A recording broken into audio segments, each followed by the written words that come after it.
Урматтуу фермерлер, урматтуу мал ээлери, бүгүн ушул малдардын оорусуна каршы антибиотик жөнүндө сөз кылгалы турабыз. Антибиотик деген бул эмне? Анын кандай түрлөрү бар? Мына ошол боюнча. Антибиотик деген бул микробко каршы антибактериальный препарат, бактерияга каршы. Бул составы негизи бактериядан жасалат. Муну эң биринчи 1928-жылы британдык окуштуу Фламинго деген ушу пенициллинди ойлоп таап чыгыптыр. Буга чейин ушу пенициллин тапчакты, антибиотик тапчакты мал жан адамдар өтө көп ооруп, даже кырылганга дуучар болгон экен. Ушу пенициллин группасы чыккандан кийин ошол ооруп аткандарды аябай жакшы айыктырып баштаган бул пенициллин менен. Кийин өзүңүз да көрүп атасыздар, бул антибиотиктин түрлөрү өтө көбөйдү. Азыр дагы ушул антимикробтун резистентность деп даже ушу антибиотикти колдонууга каршы биз иштерди жүргүзүп келебиз. Эми малдардын оорусуна каршы бул бактериалдык препарат өтө жакшы жардам берет. Бул бактериалдык препараттар кандай мүнөздө берилет, кандай шартта берилет, качан берилет, кайсы ооруга канча дозада куюлат, анын сакталышы, колдонулушу, мына ушул боюнча биз сүйлөшмөкчүбүз. Антибиотиктердин 180дей түрү бар. Классификациясы боюнча булар бета-лактама, глюкопептиди, левомицидин ряд, тетрациклин ряд болуп булар бөлүнөт.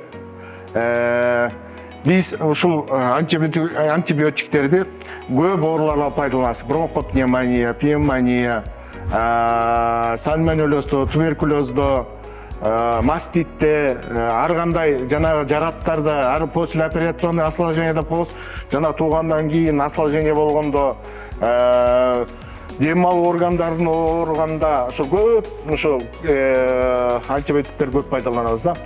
Бул антибактериальный препарат өзү айтып тургандай эле только бактерияны жок кылат да. Ал эми вирусный инфекцияларга мунун күчү жетпейт. Булар бактерицидный деп коет. Бул болсо ошо бактерияны жоготуп өлтүрөт. Бактеристатический дегени да бар. Ал болсо бул бактериянын өсүшүн, көбөйүшүн токтотот да. Анан дарынын действиясы боюнча узкий профиль деп коет, широкий спектр действия деп коет, узкий спектр действия деп коет. Бул жана узкий спектрден бир өлчөмдүү жерде жана грамм отрицательный, грамм положительный микробторду коет, только ошону өлтүрө алат. Жанагы кээ бир антибиотиктерде жазылып турбайбы? Широкий спектр действия деп, значит, ошо бактериянын болгон түрүн жок кыла алат деген сөз да. Ушул малдардын оорусун айыктырууда көп антибиотиктин түрлөрү колдонулат. Мына Enroflox 10%. Enroflox 10% бул жакшы антибиотик. Amoxiflo 20%. Бул да жакшы антибиотик. Оксипро бул ошо практикада ветеринарлар, мал адистери, малчылар ушуну көп колдонуп келатат. Амоксипро 15% дегенибиз бар. Анан пенстрепти дагы жана өтө күчтүү бир ооруларда, послеоперационный осложненияларда ушуну колдонуп, маститте колдонуп атышат.